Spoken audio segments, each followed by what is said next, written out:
আসলে অবাক হয়ে গেছি এই ঘটনাটাতে, জুলাইয়ের ঘটনায়, যে যুব সমাজকে ধ্বংস করার জন্য তারা 20 বছর ঢেলে দিছে, ওই যুব সমাজই তাদেরকে পিটাই বের করছে। আল্লাহ পাকের কি পরিকল্পনা! আপনাদেরকে ধ্বংস করার জন্য 20 বছর ধরে তারা সিলেবাস কারিকুলাম করছে। আপনাদেরকে শরৎচন্দ্র পড়াইছে, বঙ্কিমচন্দ্র পড়াইছে, হুমায়ুন আহমেদ পড়াইছে, হুমায়ুন আজাদ পড়াইছে, হ্যাঁ শেক্সপিয়ার পড়াইছে, আর কত কি পড়াইছে। কোরআন পড়তে দেয় নাই, নামাজের স্বাধীনতা দেয় নাই, পর্দার স্বাধীনতা দেয় নাই। আমাদের বোন পর্দা করে পরীক্ষা দিতে গেছে, নিকাব খুলে ফেলা হয়েছে, কি করে নাই। কিন্তু ওই ছাত্র জনতার হাতেই পিটানি খেয়ে পড়ছে।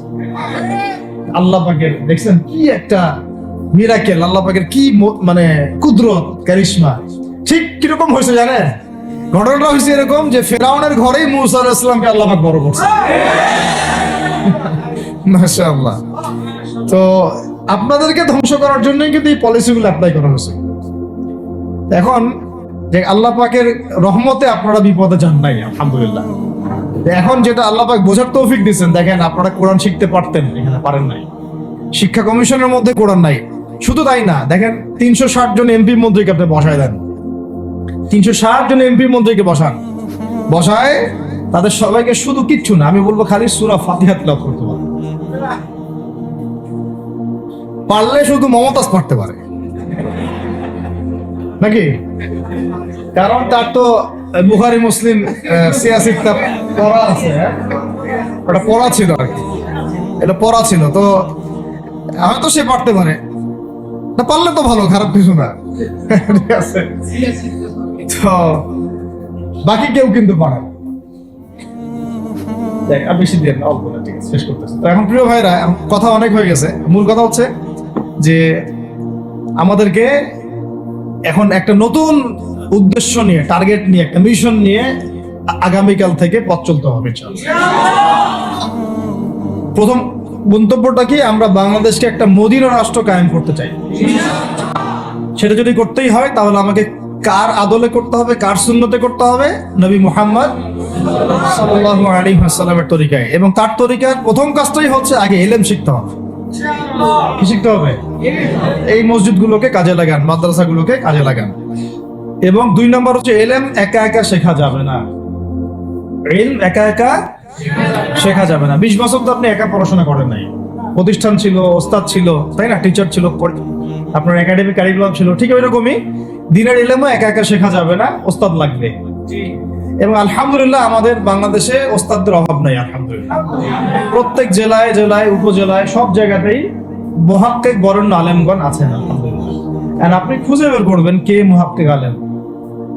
আমি কিছু মানে তাদের বৈশিষ্ট্য বলতে পারি যে তারা নিজেকে জাহির করেন না, বিনয়ী হন, অহংকারী হন না। তারা এত বেশি আইওয়া শোডাউন এত পছন্দ করেন না, নিজেকে আড়াল করার চেষ্টা করেন, হক কথা বলতে তারা ভয় করেন না। এবং তারা অনেক গভীর জ্ঞানের অধিকারী হওয়া সত্ত্বেও অনেক বেশি বিনয়ী হন না। এগুলো দেখে আপনি চিনবেন, ঠিক আছে? আমাদের সালাফরা তো বলতেন যে মুহাক্কিক মানুষকে পাবেন 2 জায়গায়, এক হচ্ছে মাটির তলে, আরেকটা হচ্ছে জেলখানায়, ঠিক আছে? তো যাই হোক, এখন অনেক বরেণ্য উলামায়ে কেরাম আমাদের সমাজে আছেন। তাদের যে কারোর সাথে অন্তত একজনের সাথে নিসবত রাখেন, অন্তত একজনের সাথে নিসবত রাখেন, ঠিক আছে? তো এটা আমাদের সৌভাগ্য, আলহামদুলিল্লাহ, যে বাংলাদেশে বহু মাদ্রাসা, বহু কওমি মাদ্রাসা, আলিয়া মাদ্রাসা, অনেক ধরনের মাদ্রাসা আছে। কিছু সংকীর্ণতা বা কিছু সমস্যা আমাদের মধ্যে থাকতে পারে, এটা যে কোনো জায়গায় থাকতে পারে, কিন্তু আলহামদুলিল্লাহ এই খেদমতটুকু আছে বলেই এখন পর্যন্ত দ্বীন ইসলামকে তারা মিটাইতে পারে নাই, আলহামদুলিল্লাহ। তো ইলম শিখবো 1 নাম্বার। 2 নাম্বার হচ্ছে ইলম মুহাক্কিক কোন আলেমের সোহবতে শিখবো, একা একা শিখবো না। 3 নাম্বার হচ্ছে যা শিখবো আমলে নিয়ে আসতে হবে। কি বললাম? যা শিখবো আমলে নিয়ে চলে আসতে হবে, ফেলে রাখা যাবে না। আল্লাহ আমাকে তৌফিক দেন, আপনাদের সবাইকে তৌফিক দান করেন। 4 নাম্বার সময় কাজে লাগাইতে হবে, সময় কাজে লাগাইতে হবে। কোনো অবস্থাতেই আর হেলায় ফেলায় সময় নষ্ট করবো না, আমিও করবো না ইনশাল্লাহ, আপনারা করবেন না ইনশাল্লাহ। 5 নাম্বার হচ্ছে নিজের প্রতিভাকে খুঁজে বের করবেন। সবাইকে আল্লাহ কিছু না কিছু প্রতিভা দিচ্ছে, প্রতিভা খুঁজে বের করে ইসলামের জন্য কাজে লাগান। 6 নাম্বার হচ্ছে যাদের রিজিক হালাল তাদের তো আলহামদুলিল্লাহ কোনো সমস্যা নেই, যাদের হারাম রিজিক আজকে ছাড়তে হবে, কোনো সুদের সাথে সম্পৃক্ত থাকা যাবে না, কোনো ঘুষ, কোনো দুর্নীতি, কোনো মাপে কম দেওয়া, কোনো হারামে আমি খাবো না, আমি কোনো হারামের কাছে যাব না। আর উত্তরবঙ্গের বড় বড় ফেতনাগুলোর মধ্যে এই সুদী এনজিওদের ফেতনাও আছে, কাদিয়ানিদের ফেতনাও আছে, তাই না? তারপরে আপনার এই যে ইসাই মুসলিমদের একটা ফেতনা আছে না, একটা ফেতনা আছে। তারপরে এই আপনার বিড়ি ফ্যাক্টরি, তামাক ফ্যাক্টরি, এগুলা ফেতনা আছে হারাম খাওয়ার। আবার নতুন করে ইসকনের ফেতনাও উত্তরবঙ্গে দেখা যাচ্ছে। তো এই ফেতনাগুলোকে চিহ্নিত করে আপনাকে বেঁচে থাকতে হবে এবং রিজিকটাকে হালাল করে ফেলতে হবে, ঠিক আছে? এর পাশাপাশি হচ্ছে 6 নম্বর বলবো যে পরিবারগুলো গড়ে তুলতে হবে। প্রত্যেকটা পরিবার হবে একটা দুর্গ, মানে আমার পরিবার হচ্ছে আমার একটা ইসলামিক রাষ্ট্রের মতো। এই পরিবারের মধ্যে অন ইসলামিক কোনো কাজ চলে না।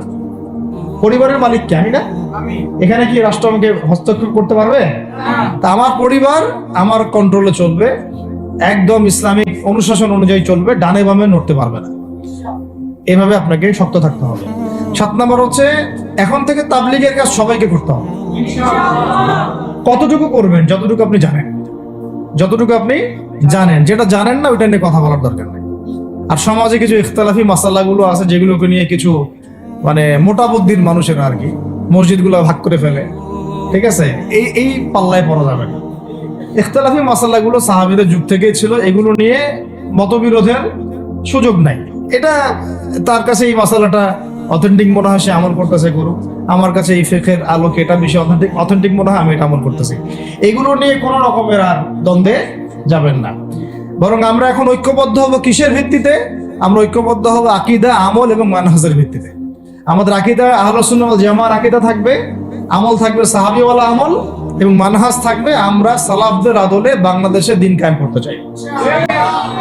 খালাস। আর যারা দিন কায়েমের কথা বলবে না ওদের সাথে আমার ঐক্য হবে না। কি হবে? দিন কায়েমের কোনো ফিকির নাই, তার সাথে আমার ঐক্য হবে কিভাবে?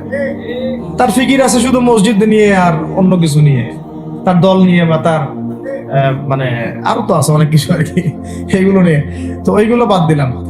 এই আমর বিল মারুফের কাজ সবাইকে করতে হবে এবং একই সাথে সবাইকে এখন থেকে প্রতিবাদী হতে হবে, অন্যায় নিষেধ করতে হবে। এলাকায় অন্যায় হতে দিবেন না আপনারা। এলাকার মধ্যে জুয়া খেলবে কেন?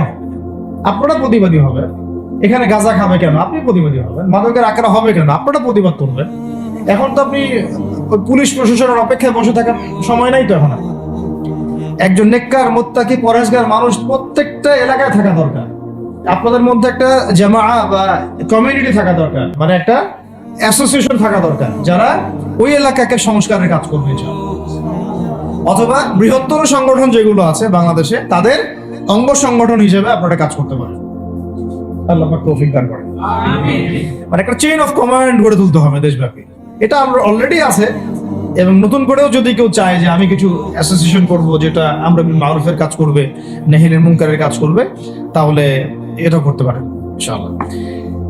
আর এর সাথে আমি বলবো যে আমাদের জান, মাল, সময়, শ্রম, কয়টা কথা বললাম? জান, মাল, সময় এবং শ্রম। জান, আমাদের মাল, আমাদের সময়, আমাদের শ্রম, এই 4টা জিনিসকে আল্লাহর জন্য ওয়াকফ করে দিতে হবে। দুনিয়াতে মুসাফির আমরা, দুনিয়াতে কি আমরা মুসাফির। আমাদেরকে পাঠানোই হয়েছে আল্লাহর ইবাদত করার জন্য। এবং শুধু একা ইবাদত করবো কেন? আমি কি স্বার্থপর? আমার পরিবারটাও করতে হবে। এবং শুধু পরিবার কেন করবো? আমার সমাজটাও করতে হবে, আমার রাষ্ট্রটাকেও করতে হবে। কারণ রাষ্ট্রীয় কাঠামোতে ইসলাম না থাকলে আমি সমাজ চেঞ্জ করতে পারবো না। সহজ কথা, সব কথা কিন্তু ওই গোড়া থেকে ঠিকতেছে। কারণ রাষ্ট্র ব্যবস্থা যদি ইসলাম না যায়, রাজনীতির মধ্যে ইসলাম যদি না যায়, এবং একটা ইসলামিক শরিয়া ভিত্তিক বা ইমারা ভিত্তিক রাষ্ট্র যদি কায়েম না হয়, এই শব্দগুলো হয়তো তারা বুঝে না, মানে ইসলামী একটা রাষ্ট্র ব্যবস্থার কাঠামো যদি না থাকে, তাহলে আপনি ব্যাংকিং সিস্টেমকে সংস্কার করতে পারবেন না, সুদের মধ্যে সংস্কার আনতে পারবেন না, শুধু এনজিওর বিরুদ্ধে আপনি কোনো পদক্ষেপ নিতে পারবেন না, আপনি সমাজের এই যে ফাসাদ, নোংরামি, এগুলো বন্ধ করতে পারবেন না, আপনি এই যে কাদিয়ানি মতবাদের বিরুদ্ধে কিছু করতে পারবেন না, ওদের অর্থনৈতিক ডানা আপনি কাটতে পারবেন না, ওদের পলিটিক্যাল সাপোর্ট আপনারা কাটতে পারবেন না। তারপরে ওই জায়গায় ইসলাম না গেলে এই সাংস্কৃতিক আগ্রাসনগুলো কাটাতে পারবেন না। পাশের প্রতিবেশী রাষ্ট্রদের যে আগ্রাসী ভূমিকা, এগুলোর ব্যাপারে আপনি কোনো পদক্ষেপ নিতে পারবেন না। তাই ওই জায়গা পর্যন্ত যদি না যেতে পারি আমরা, তাহলে কথাগুলো শুধু বলাই হবে, কোনো বাস্তবায়ন হবে না। অতএব আমাদের মূল কাজ একটা, এখন ওই উপরের লেভেলে ইসলামকে নিয়ে যাওয়া। So, এই কাজগুলোর মধ্য দিয়ে আমরা ইসলামকে নিয়ে যাবো ইনশাআল্লাহ তাআলা।